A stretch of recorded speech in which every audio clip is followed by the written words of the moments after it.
வணக்கம். இது 28 வயது ஒரு பெண்ணினுடைய ஜாதகம். கடந்த வருடம் இவங்களுக்கு குருபலம் வந்துருச்சு அப்படின்னு சொல்லிட்டு நெறைய பேர் சொன்னாங்க அப்படின்ட்டு, அவங்க சொன்ன பரிகாரம் எல்லாத்தையும் பண்ணிட்டு கல்யாணம் பண்ணி வச்சுட்டாங்க.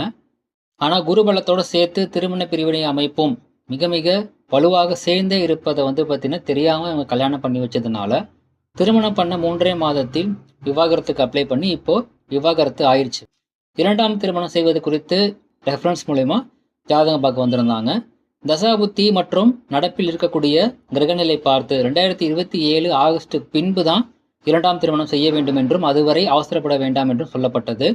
மிக முக்கியமாக மிக மிக கடுமையான கலத்திர தோஷம் கொண்ட ஜாதகம் அப்படிங்கிறதுனால பரிகாரம் பண்ணாலும் திருமண வாழ்வே பிரச்சனை இருக்கும்.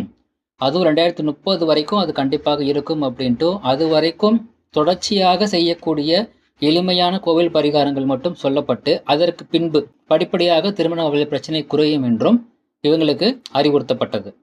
ஸோ இவங்களுடைய ஜாதக அமைப்புக்கு 2027 ஆகஸ்டுக்கு பின்பு திருமணம் உண்டு. 2030 வரைக்கும் திருமண வாழ்வில் பிரச்சனை இருக்கும். கோவில் பரிகாரங்கள் மூலியமாக 2030க்கு அப்புறமா திருமண வாழ்வில் பிரச்சனை இல்லாமல் இருக்கும்.